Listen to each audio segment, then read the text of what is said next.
Hi, I'm David Schreier. I'm a professor of practice with Imperial College London. I'm joined here by my dear friend and colleague, Aldo Faisal. He's a professor. He's not practicing. He's figured it out. Aldo Faisal, professor and director of the UKRI Center in AI for Health. So we're very pleased that you're going to join us here today. We're going to keep as much of this in the discussion as possible.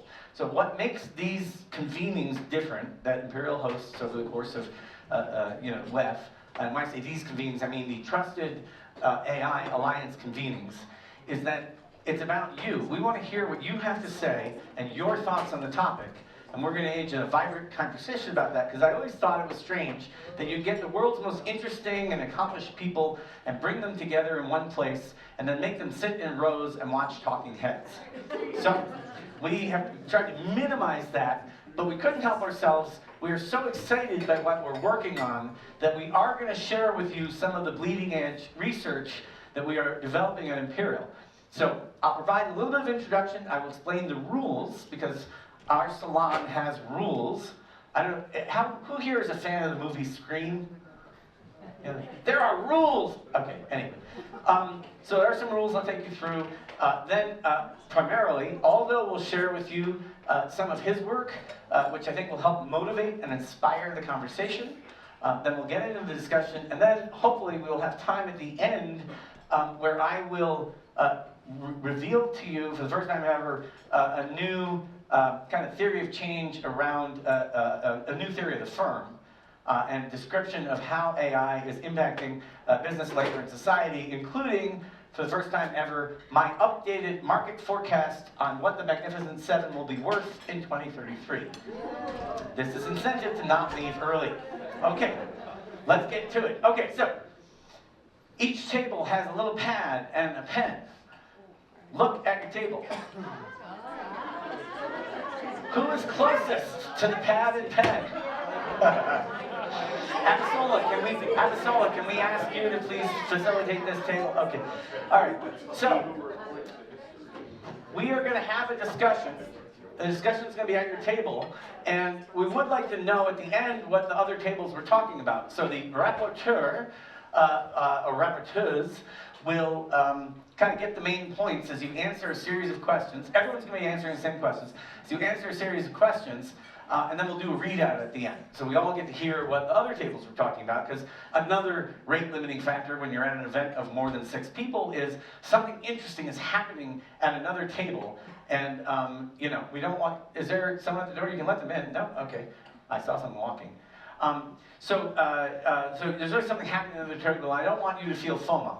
So you will get to hear what the other tables were talking about. All right, so identify table facilitator. All comments must be addressed to the entire table.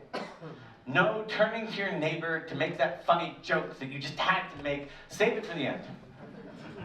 We want to hear, everyone at your table wants to hear what everyone has to say. And I have fully delegated and authorized that the table facilitator, the person with the notebook, has full license to correct any action when someone is talking to their neighbor. They are allowed to say, excuse me, we all would like to hear that, or whatever variation of that is. All right, so all comments address the entire table, and the facilitator will help sort of make sure that you're sort of stepping through the 3 questions we're trying to answer over the course of the event. All right, now, the first question is called an opener, and it is about you and what you think. Because the one thing that, sort of deflates a conversation is you go to these events and they're like, all right, everyone's going to introduce themselves. How do we do that? I say, well, I have a degree from this school, and I have this job with this title, and then, and doesn't tell me anything that I couldn't find from LinkedIn. It's much more interesting if instead I get to know you through your answer to the question. So you'll answer so what's going to happen is you'll have the opener. You'll say, hi, I'm David, and then you'll give your answer to the question. You're not allowed to give your resume. Trust me, this week you have plenty of other opportunities to give your resume. Here, we want to hear your ideas. Okay, so that's the opener. And then, so we're going to talk for about 45 minutes in these table discussions, and then we'll stop and do the readout, where everyone will hear what everyone else has to say. This is a Chatham House event, and if you don't know what that is, I'll explain in a minute. But what that means is, this is all sort of off-the-record stuff to encourage free discussion. However, we do want to capture exactly what you said. So we're going to do, when you do the readout, there'll be a microphone, we're creating just an ephemeral audio stream that will just be used to create a transcript that is then put into a paid subscription version of an LLM to summarize it, and then we will delete the original source files, so we are not retaining the data, we just want the summary into bullet points. At which point we will email it out to you and the rest of the world. So that's what, does anyone have any questions before we move on? No? Okay. Chatham House rule, right? And there's only one. Everyone's always, oh, the Chatham House rules. I'm like, when did they pass another one? Chatham House rule. I would summarize by saying, you cannot identify the source of a remark, either directly or indirectly. So you cannot say, Aisha Coyote said blah, blah, blah at this event. You also cannot say, the head of policy summit at ETH Zurich said blah, blah, blah. Nope, but you can say, I was at the Imperial lunch and I heard some really insightful remarks about X. All right. Trusted AI focuses on three major themes. AI systems assurance, which is making sure AI does what it's intended to and not what it's not intended to do. Workforce of the future and trying to understand the labor function and how things are going. By the way, this is all on our website at aicollab.org with 2 L's. And finally, I'm going to hand the microphone over, as it were, to Aldo to take it from here. Thank you, David. So I'm Aldo Faisal. I'm a professor of AI at Imperial. I, as you've heard, also run Europe's largest research and training center in AI for healthcare. And of course, we at the Trusted AI Alliance are interested in AI for humanity. The motto of Imperial, of its new strategy, is science for humanity. We want to do AI for humanity. And of course, health is a major aspect of being human and how you manage or not. Now, why does a guy who usually spends his time doing math and algorithms and building AI systems talk to you at a Davos policy forum type thing? And this activity arises basically because out of my expertise, it became very clear that we're facing some major challenges. So in 2023, we started talking and advocating about sovereign AI. And sovereign AI does not mean we do things for ourselves. Sovereign AI means, like, in a good relationship, you can stand with your own feet while being in partnership with others. And so out of this came a series of white papers, one we presented last year at Davos. We took it to the actual Chatham House, where the rule comes from, and out of that, we credit ourselves that the government created a sovereign AI unit in number 10 that takes these things forward. This unit will reappear in a second. We did work with the Ministry of Defense, but not for the Ministry of Defense of the UK, and over 80 global defense contractors to think about what does it mean to do sovereign AI in this area of defense. And this is not about military. This is about how do you keep your country safe if somebody else invades you and you keep operational, right? So suddenly we're talking about critical infrastructure. And critical infrastructure is also healthcare infrastructure. And so we've taken this now further. We're going to have an event on energy and AI, big topic, and everyone is talking about it, but there's some very specific implications that you're going to hear more tomorrow about. And today I'm going to talk to you about sovereign AI and health and what it actually means in a constructive sense. So you may have heard about this thing that popped up in your inboxes around April of last year, 2025. It's called the European Health Data Space. And what is that? That's an EU framework that basically says that by 2029, all your medical records must be interoperable. So if you're European, you can go to a French pharmacist, a Spanish hospital, or an Italian dentist, and your records will travel with you. That's the useful part. And then there's a little addendum that's actually major, and it says all healthcare-related data, including Fitbit-type stuff, you can demand access to in an anonymized format for research and innovation purposes. And this hits the entire EU in 2029, and you need to be able to supply this data and information.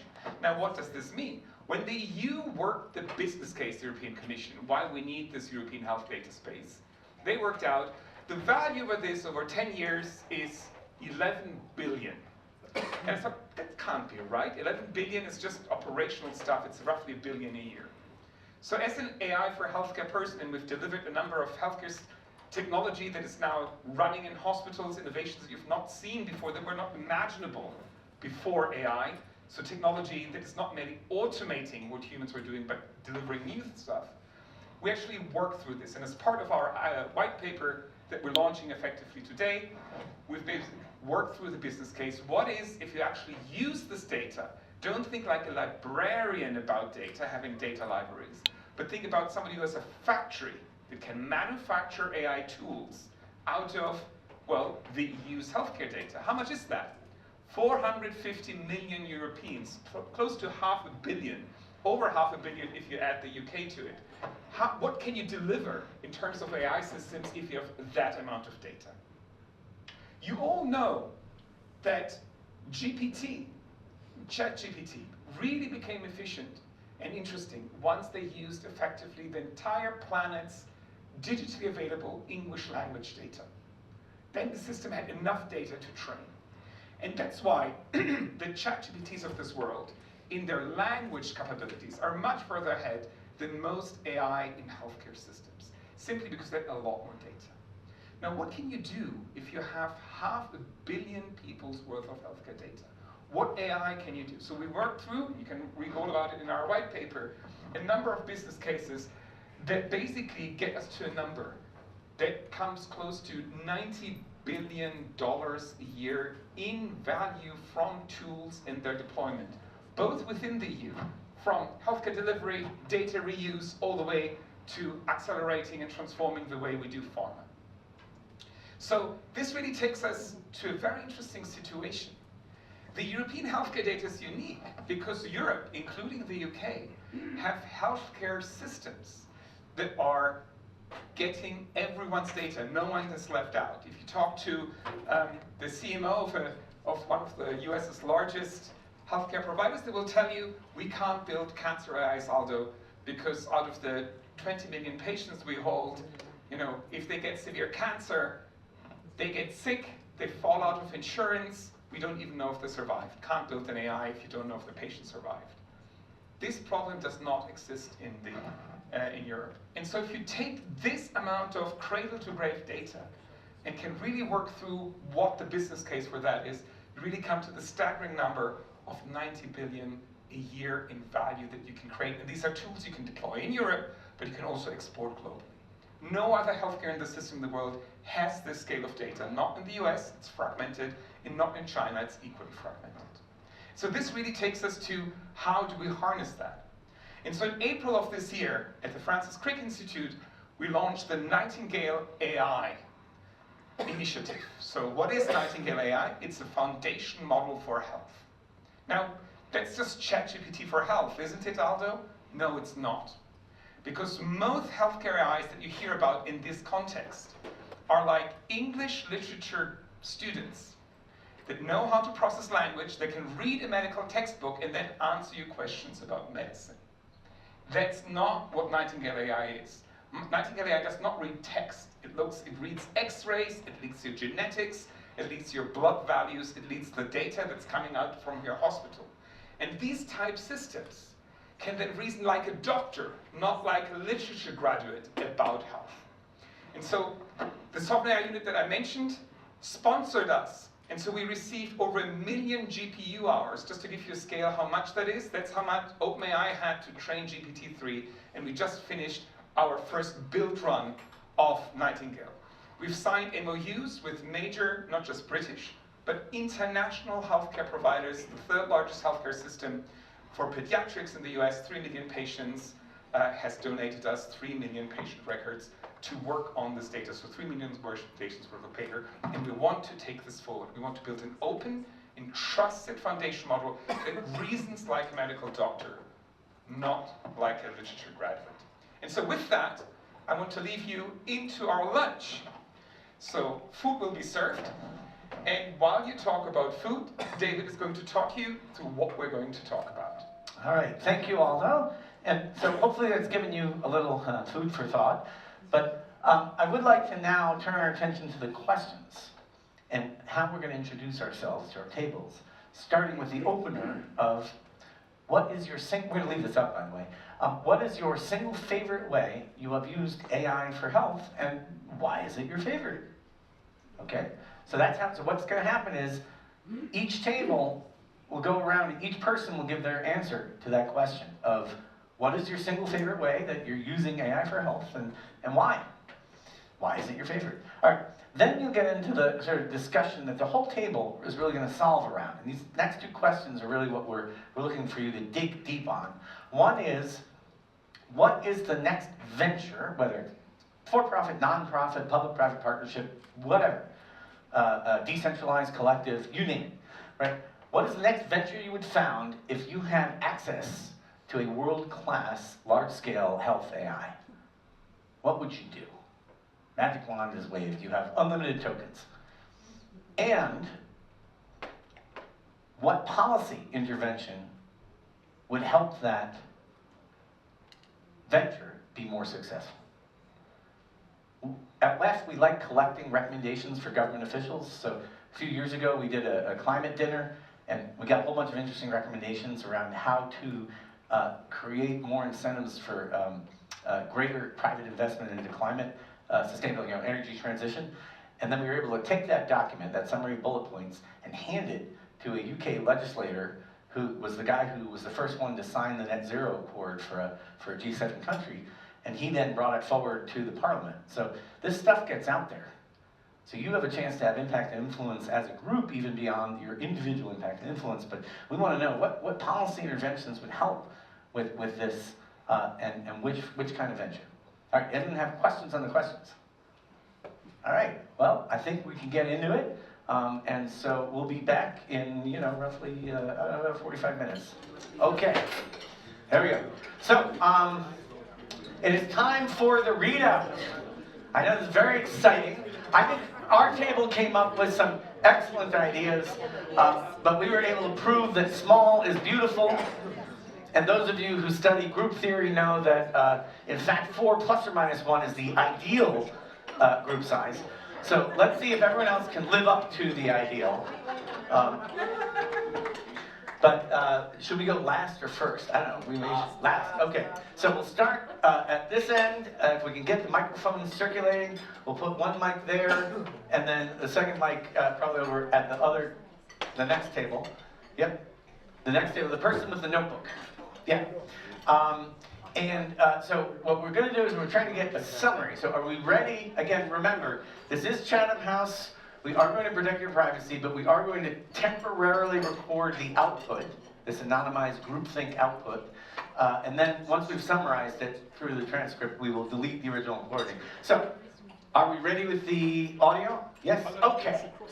So, what did you get? All right, so starting with question 1, to summarize everything, because I don't think the exact details really matter here. The big take. Actually, the exact details matter. You want the details then? We want to know, how are people using this stuff? Just, just cycle through it. So there's big themes here, personal news, and Yep. putting that using AI as your doctor is a pretty big one. Yeah. It increases the speed, you can go whenever.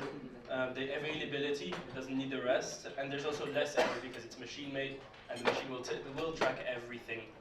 We've also seen some new technologies with blood sugar tests that scans your blood sugar through your smile, so without having to Scans your blood sugar through your smile. Got it. Is that because the lips are thin? Well, I don't want to get into detail. Keep going.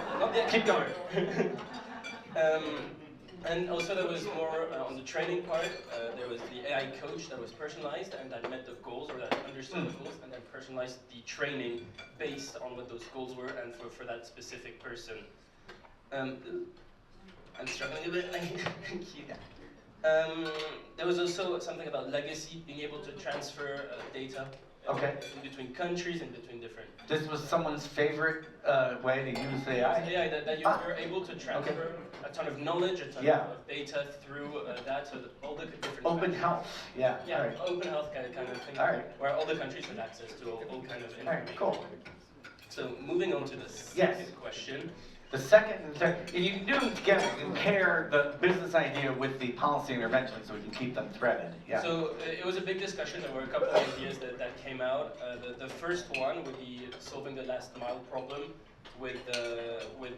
because it's still big in healthcare, and that would allow more access with AI, especially in let's say poor countries or countries that have less access to quality healthcare. Okay. But the problem that arose from that was the energy consumption that is associated with AI, especially with cloud AI. So yeah, we're going to get into that tomorrow night. then Yeah. we went into the hardware of AI itself, and first of all finding ways of incorporating AI directly in the machine, so that it doesn't have to be connected to the cloud. And similarly, putting more hardware in different sports gear, whether it was, for example, Fitbits or shoes or whatever, to be able to track more overall data throughout your life. Okay. And more personalized info. And what's the policy intervention to support that? So to support all of that, there was mostly homogeneity between different countries for data privacy. Okay, so data harmonization on privacy. All right. Yep. Also data access, making it anonymized so that everyone can have access to it, but without being able to track it too, so that it makes it much easier to train different models and to make it more, let's say, effective. Okay. And also a very big point that we talked about was making incentives for acquiring new technologies and for discovering new technologies much bigger. Right now it's harder to really find anything new. People tend to overuse the same things instead of trying to develop new technologies. Yeah. Another interesting point that was raised, and I think that's kind of related to that, is that treatment currently in the US at least tends to be incentivized over detection or prevention. So the policy intervention would be to flip it and preventative care as a, okay, exactly. Great. Anything else before we move on? And then it was the use of professionals to still be in control, but the AI as a medical tool to be recognized. All right, human in the loop AI. Exactly. Okay. So that humans would be supported by AI when making decisions. All right, good. Thank you. Thank you for taking one. Good. Moving on. And then the microphone needs to migrate from here to the back table there. All right. What you got?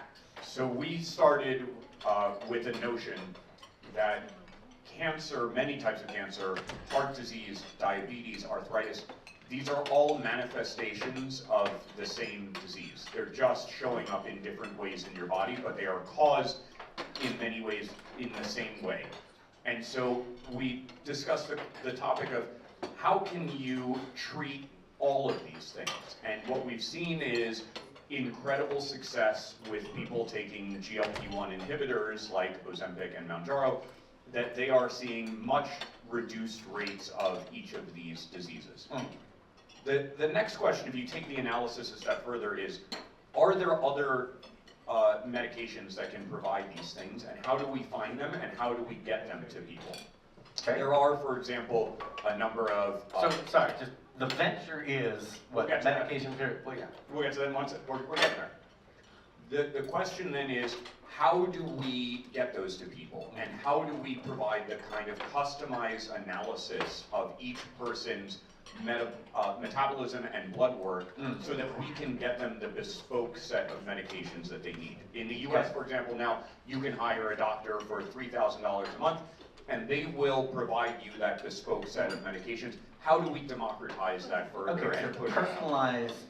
It's personalized. Pharma It's personalized medicine to improve longevity. Okay. And then when you think about what are the policy interventions to make that more successful, I'd say the first one is we really need, number one, for the various health insurers, and you're starting to see this, that they cover some of the GLP-1s. But a lot of these other substances, which these state-of-the-art doctors are using, are they're in the public domain and thus can't be patented. And so the pharma companies don't have an incentive to go through the regulatory approval process. And we think that there could be an incredible benefit to seeing a policy intervention where instead of these substances being treated as very risky because they are not, quote, approved. Are we talking like psilocybin or? No, things like BPC 157 and TB 500 and some of these other peptides that you know the most cutting edge folks are using, but that can really have an enormous benefit on longevity. Got it. Okay, good. And was that the business idea, or do you have others? Or? That was what we were focusing on. All right, good. Thank you. Absolutely. Well done. All right. Thank you. I'm very color coordinated to Imperial, did not. Thank you. Look at that Imperial blue. And you've got leaves, too. You're very sustainably oriented. Yeah, we had a very interesting discussion. Just for me, I worked for DARPA and AI back in the 1990s, working on defense and healthcare. And so, problem in the U.S., I find it's all, and when other people agree, profit-driven, based on the same models, not women, for instance, or white men, or even Indian men, different, and it's profit-driven. So we see the opportunity with Imperial and others as far as going beyond that model, as far as, for instance, natural health. How can you diagnose? A very good example was an Indian male was in Kenya and was able to use ChatGPT to identify how he might be able to treat his bacterial infection, and basically self-prescribe. Other positive uses was trying to use it to identify parent and children, mental health issues, and how do we deal with our kid given these issues. And the researchers found it as a way to reduce time and spend more time with patients. And then we were fortunate to have Aldo here talk about interesting things I've been able to do with Nightingale. For instance, I spend time this week in the UK. The NHS has a whole wealth of data, and then pairing, let's say, with Tesco, which you can actually see buying habits. So for instance, on women who had ovarian cancer, they were able to track the Tesco buying habits and identify, oh, okay, things like baked beans that bloat you were actually contributors to ovarian cancer, and identify dietary ways to change and help those ovarian cancer. So that was a great example, and there was people from Harvard Medical School saying, well, we have this data, but we really want to have data from less developed countries, not just the top 1%.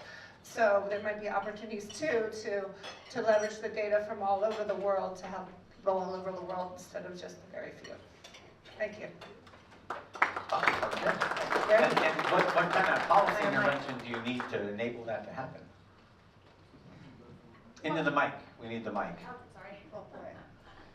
Oh, boy. Well, sorry. I'm biased. I came here first when I was at Harvard and studying economics, and they didn't.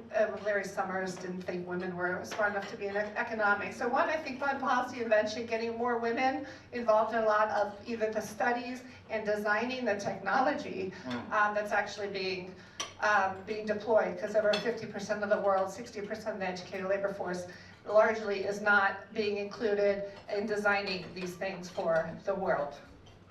Great, thank you.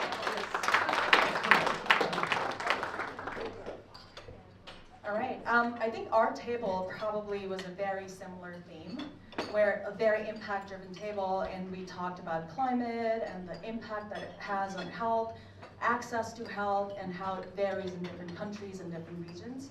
And then we spoke a lot about the intersection of equity, health, and climate.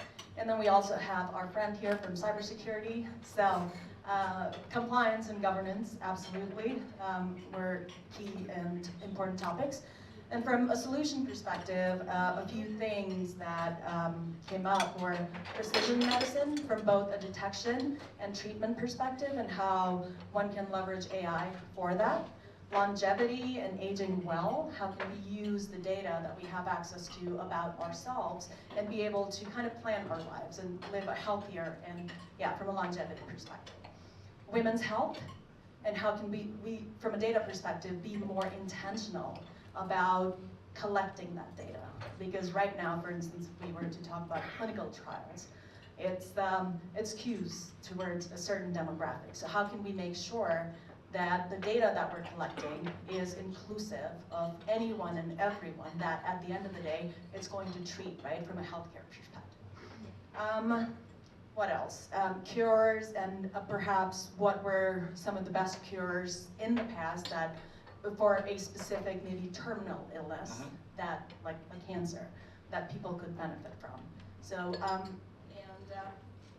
all of that, how can all of that inform, if we had access to kind of how long we're going to live. Like if we have data on that. Sure. Can that inform policy? Is that a good thing? Would that introduce more bias? Like how do we think about all of that? So these were some key topics. Anything? Have I left out anything? Did I? What's that? Yeah, so the ventures, exactly. So these were the topics that people want to innovate in and build ventures around. AI self-reflective. Yes, AI self-reflective and Okay. Mental health.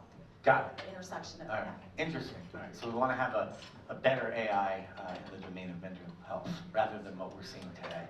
Yeah. Yeah, on the women's health front, I'll just mention as an aside before we move on that I'm a limited partner in a fund called Coyote Ventures. So if you have pre-seed stage women's health companies, send them to Coyote Ventures. Oh yeah, it's a great one. It's a great one, Yes, right? absolutely. All right. Moving to the next table. Okay, at our table, we had very different levels of interactions and usage of AI. Some were like, I don't trust it at all. Others said, I've just started using Whoop to monitor. I'm going to see how it plays out. And yet others are doing first level diagnosis. Some people are having really good luck with this first level diagnosis, others not. So a pretty diverse table, which was great. The second question, the big themes, there were two themes, but it eventually went into one, which was making healthcare more ubiquitous, available to all. Like, we are very blessed with what we have. That's not true for a lot of countries and populations. And the second part was a magic wand with a health of predictions, which we talked a little bit about this, which is predictive AI, which is if, again, anonymously, if we have data from X 100 million people, can we predict when your next X episode is going to happen, and can we get you medicine ahead of that to improve quality of life? And we went back to, well, you need to have ubiquitous healthcare because the more data you have, the more you're going to get accurate around that. The ventures or the policy things we would like to see is punishment for health data breaches, which should be very severe. That's the way it was worded. Okay. The second was... I guess that to clarify there. So was this not in Europe? Like, where is this occurring that there isn't sufficient punishment? We didn't talk about that. We're a very diverse table, but Okay. the point was... Conceptually, it should be very severe punishment.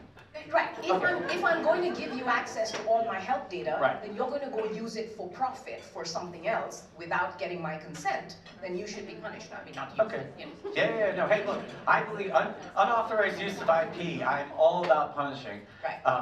I will not name names, but I've made a lot of money off of online courses, and there's a university who literally just removed my logo from my materials and has been selling my class with my face and name in it online. So my lawyers will hopefully have a letter soon, but yes, let's punish the bad guys. Please, go on. Yeah. And, ultimately it came back to right to data is a human right. Like, there was a discussion of how today we go to the doctor, we sign a bunch of things. We don't actually know what we're signing because we want that healthcare at that time. So how do we get better at this right to data? It's my data. Yeah. Okay, good. Anything? Thank you. All right. We'll move forward to Julian's table. Who was the Oh, here we go. Yes. By the way, I want to pause for a minute and acknowledge Ohana and Paul, who are MBA students at Imperial College, who have joined us here for this WEF and are helping out. So I want to give them a special round of applause. And thank them, because sometimes I get into these conversations about what's going on in the world, and it gets very depressing, and people say, how do you ever have hope? And I say, it's very easy. I work with a building full of people who are motivated by hope and a belief that they can have impact on the world. And with that, I hope that wasn't too much buildup. Let's hear what you've got that will give us hope. I must say, I don't think I'll have as good of an intro as you gave me. But here we discussed about a lot of different things. I'm come from a very different background, so I think it at some point came in from them answering my questions. But it was very interesting to me. And so for the first point, we mostly discussed that machine learning and how this was able to identify new drugs, new substances, and how this can be used to advance medicine. So that was the first use. The other two, we can really just sum it up to saving time So it could be either in insurances, in the way you're able to go through the paperwork, go through the policy papers, streamline the process, simplify gathering information. And the other one is also allowing more time for caregivers to be able to, instead of doing the paperwork, instead being with their patients. So these were the main uses that the people at this table were talking and discussing about. Which is actually, because we also went into what's the first time they've used it for, and it was also at the end to save time. Yeah. Yeah.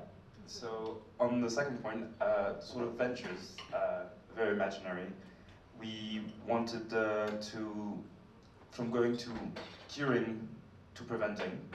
So we had imagined a company that would be able to, using data, a bit, we actually mentioned Tesco as well, looking with these sort of data, knowing before people are sick, how they're able to really provide, and so they don't have to take those medicines.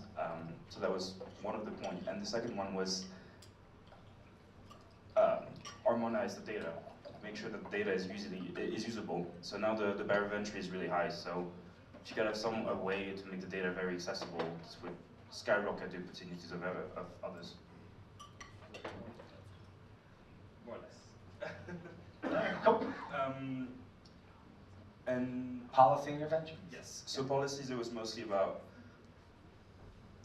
allowing people to collaborate on data. So making sure that the data were able to be pushed, collaborate, and so I guess it go opposite into the previous point of breach of data. We're not saying it should be breached, we're saying it should be easier to use the data for research and for other purposes. Just make it easy, and that's the main incentive that we felt on this table. All right, good, thank you. That goes this way, this way.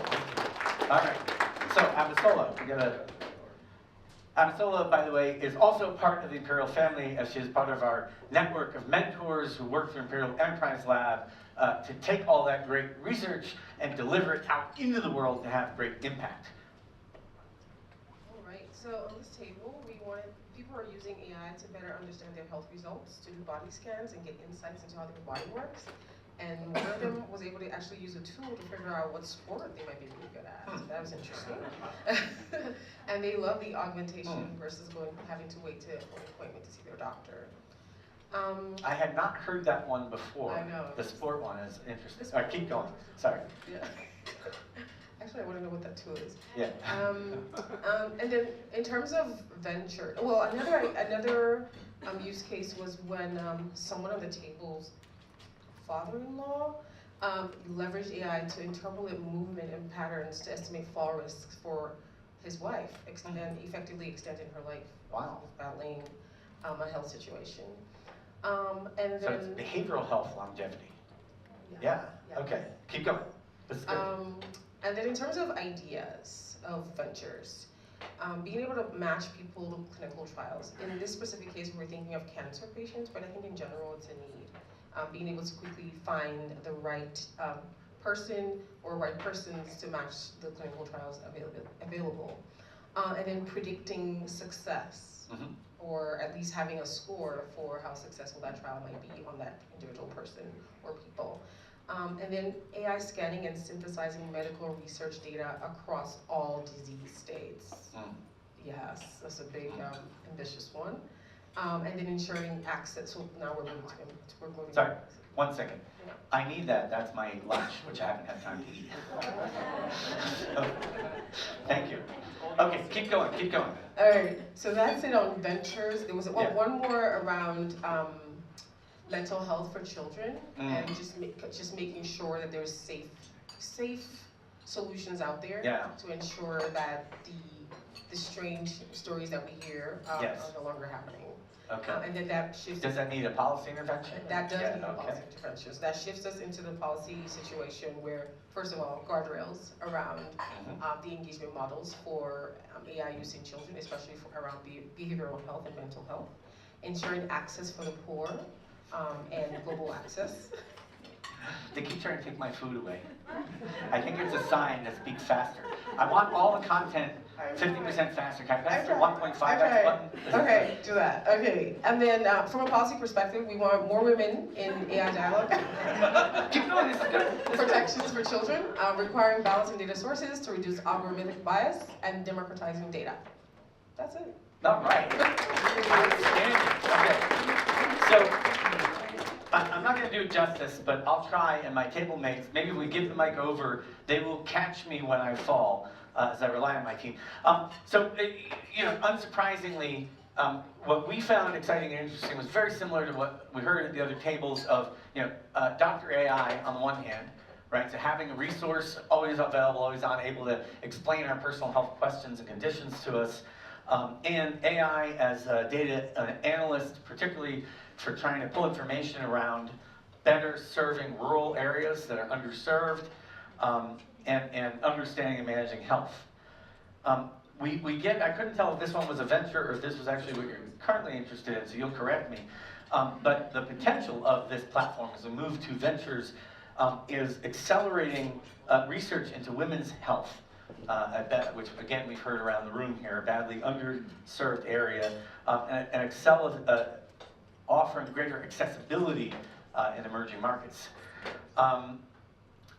In terms of what we thought would be interesting businesses, we had three businesses in 2 domains. So one of them was, I'll do the outlier first, which was creating infrastructure for an asset class for health data to help democratize it. So no one used the word blockchain or tokenization, but that's all I kept hearing in the back of my head of like, well, that sounds like a use case for blockchain.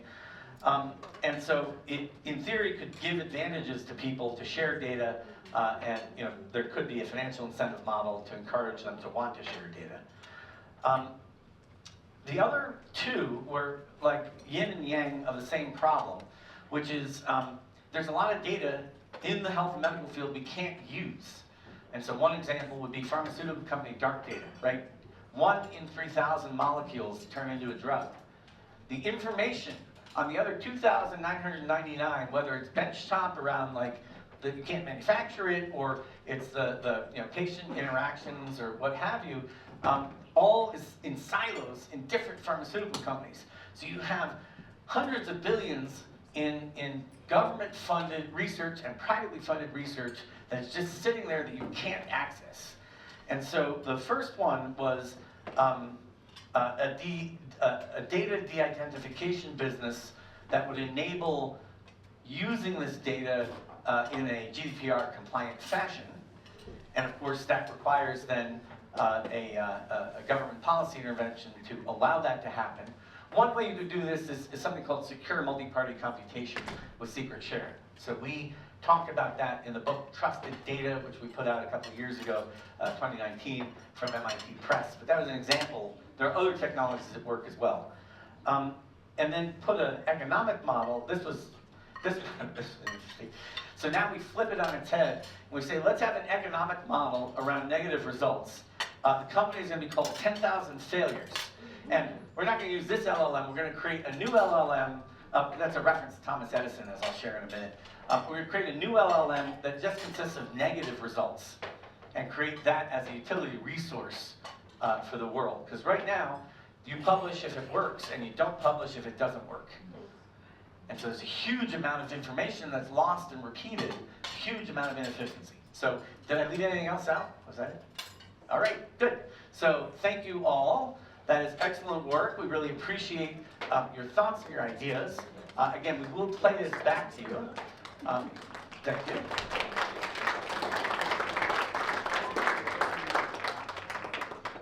And now for something completely different. And I promise we will get you out by 2 o'clock, or you can stay a little longer, I think, for coffee. What time do they have to leave the room? 2:30? Anyone? Where are the people? They don't know. Sorry, what was it? 2:30. All right. So dessert, coffee, you can hang out. I know people have to run to other things, but I will be done with the remarks by 2. All right, so I get this question everywhere, all the time. If you smell like you've looked sideways at ChatGPT, you are asked this question. I have a longer report where I say under this, I'm like very cynically, like this is someone who doesn't believe in AI, but they want to figure out if they can buy some stocks and get theirs before the crash. I'm so tired of this question, but you know, it is a legitimate question to ask because we've been through the dot-com bubble, we've been through the housing bubble, and so it's on top of mind. And so in 2023, I worked with Evercore ISI, the investment bank, to put together their initiation of coverage on generative AI. And I was the macro strategist, working with Julian Emanuel, the chief strategist. And so, two things on that. One was, I mean, aside from there's a lot of fun, one was that around December, Rod Brooks came out with his usual post where he says, well, I made all these predictions a while ago, and now I'm going to check my math and see how I did. And so I got a little inspired by Rod. I'm like, well, I should, you know, I made a big public prediction. I should go look at it. And then it reminded me of the process of how we put this report together, where in the summer of 2023, everyone was like, oh, it's a bubble. Oh, these stocks are so overvalued. This is insane. This is stupid. And so I was there, and when they would put a bull case together, a bear case, a base case, my bull case forecast. So the report came out, and I think it's a good report, but it was very funny recently. Yes, last week, I sat in a meeting where someone said to a professor from an institution in Northern California who may remain nameless, but I'm grateful you guys could join us today. Thank you. But someone said, oh, this professor did this amazing analysis on labor and AI, and it was so incredible, and I've just read the report, just came out in November, I've never seen anything like it. And I'm like, wait a minute, we did the same thing in the summer of 2023. Okay, so let's look at how we did in predicting things. And the first thing was the bull case. I had a knockdown, drag out. This is a Chatham House, right? This is all Chatham House. I had a knockdown, drag out fight with Evercore about my bull case number for how much revenue, how much spending would be on AI in 2025. And my forecast was that it would be $600 billion. And they said, this is insane. We cannot put the name of the firm on this report. You will embarrass us. And it was like, pushed my number down and pushed it down. And so they finally accepted $362 billion as spent. And this was, I think it was like 150 at the time. So doubling in a couple of years. Some of you must know, how much money was spent on AI last year? $600 billion. You were right, $600 billion. 1.5 trillion. We were both wrong, but I was less wrong than they were.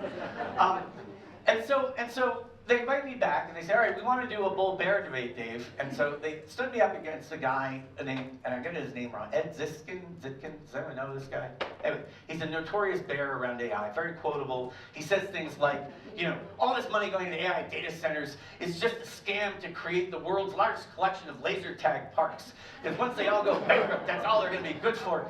And this is the biggest scam since Enron, and you know, he goes on and on and on. And I'm like debating, this is the rehearsal, by the way, and I'm debating him, and I'm like, you know, well, what about this, and what about this? And he's like, oh, you're speaking in generalities. So I said, okay, well, what about this, and what about this? He said, oh, you're using anecdote. I'm like, well, which do you want, guy? And so Julian was like, okay, I need some time to think about this. And we had the discussion, he said, look, it can't appear in front of the clients like Fox News. We have to have a little more decorum. And both of Ed and I were both, all right, look, we're having fun debating. We'll tone it down, we promise. Because now we really want to do this debate. And we go off, but I'm still riled up. And I'm like, I cannot believe this willful ignorance. And I then spent 2 weeks, 15 hours a day or more. I think at one point I was getting like 5 hours sleep, 4 hours sleep a night. Going back and forth, me and Gemini and me and ChatGPT, and I'm bouncing back with occasionally Claude. Claude is quiet and sits in the corner most of the time. And really getting rigor around all of the questions and objections. The guy was like, you know, no. Those layoffs, that 1.2 million layoffs last year, were just, we're right-sizing from COVID over hiring. Anything I said, he had some pithy response to it, and I was like, I'm gonna fact-check this guy into the ground. And along the way, I came across a new way to explain what's happening in the economy, because as I was digging in and using the traditional tools of what's going on in the economy and with work and everything, they weren't making sense. Who here knows what Okun's Law is? Anyone? We have one. Yeah, I told you. That's doesn't count. All right, so Ogun was an economist. In 1962, he proposed something that turned out to be a very strong correlation over a long period of time, which is for every 2% increase in GDP, you get a 1% decrease in unemployment. And that ratio was true from 1993 to 2000, from 2002 to 2008, from 2010 to 2019. Last year, and so it's had a negative Ogun coefficient. Last year, we had a positive Ogun coefficient, which is not supposed to happen. That is weird. And so I started digging in, and what I came up with is what I'm going to share with you here, which is intelligence capital. We need a new model for describing the economy and a new model for understanding the role of corporations and the theory of the firm in this new AI economy. Actually, it's not an AI economy, and that's the important insight here. It's the intelligence economy. This includes human intelligence. So first of all, I promised you the number. Market cap today for Mag 7, 21.3 trillion. My forecast, hold me accountable here. In 2033, it should be about 52.8 trillion. Which means, if you think that these stocks will grow, at least 11 to 13% in terms of revenue, if you believe the revenue will grow around there, then you're a buyer at this price. Now, I am not making investment recommendations. I have to give you the caveat. I bought Palantir at $2 in the private markets because I know how to do private investing. I sold it at $8 at the IPO and felt smart. Is that the base case or the... This is, I haven't done a full 3K. Look, this is literally this morning. This is fresh, hot off the presses. I have not done the full 3K model. When I do the paper, I'll do the 3K model. But this is apples to apples with the 34.5 trillion that I had previously forecast. This strikes me as extremely conservative. It is based on the UN's projection of revenue for 2033 of $4.4 trillion. If you have another source for revenue, please come see me afterwards, because I'd like to, I can only do it on data that I can point to. And so if you apply, I'm not going to get into the methodology. If you have a better source than the UN's recently released number of 4.4 trillion for 2023, please send it to me. All right, great. The point here is whatever, I can give you a plus or a minus. Are you a buyer? Well, if you believe that it's going to be more than that, then you're definitely a buyer. If you believe that this is smoking cracks, then you're definitely not. All right. Here we go. So, sorry about that. Okay. So, AI evolving through I'm going to email this deck to everybody, by the way. AI evolving through 3 stages. Replacement is where people are focusing today. That gives you a 0 to 20% ROI. It's the least capital efficient way to do AI. Augmentation, where you've got the human as boss, but the AI is helping them, gets you 200 to 600% ROI. Far superior return model, a really great way to deploy capital. Addition, though, is where you get exponential. So addition is where the human and the AI are not one over the other, but both working seamlessly together in a collaboration, what we call symbiotic intelligence. And in addition, you get 3,000% ROI. And in case you just think of a guy who sits there with a sheets or Excel file and is spitting numbers, we did this experimentally in the real world. We did it in the real world, and we got a 5,000% improvement on outcomes. So I know it works. All right, what's going on here? Intelligence capital as a dominant factor in production. All right?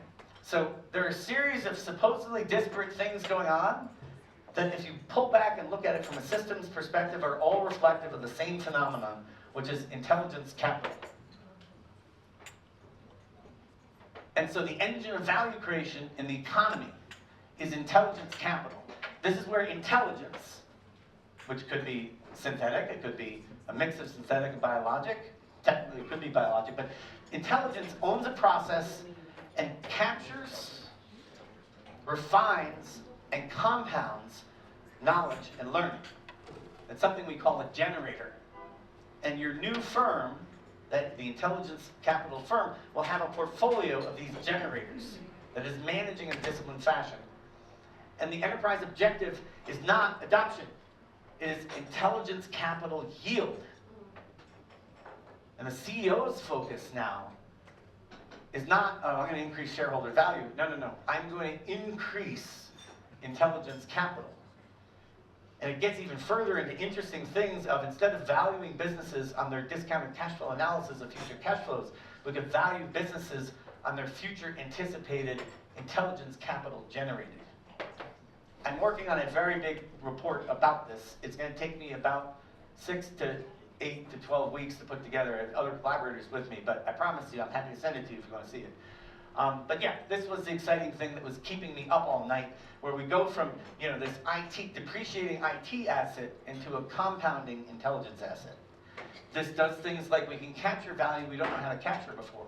So for example, in the health domain, today we treat neurodivergence as a health cost. It's a disease, we need to treat it, and it is a cost center. But in theory, with this intelligence theory, there may be a way to look at certain aspects of it and attribute a positive economic value to it. I'm not playing Magic Rain Man here, although my brother-in-law did script Dr. Rain Man. Those of you who know Michael Rich know that that's an interesting story. But no, I'm not saying that there's the magical Rain Man thing. There's a legitimate case for where this adds value in certain generators. I'm going to give an hour-long talk on this next week if you want more depth than I can give you in, I already went over time, in 13 minutes. The QR code takes you to, so this is the bit.ly if you want to just go Davos 26 and you get there. The QR code takes you to our website. We have all the white papers that Aldo was talking about posted. They're available for download. You can start collaborators. We would love to work with you. So, you know, afterwards or later or whatever, here are our coordinates.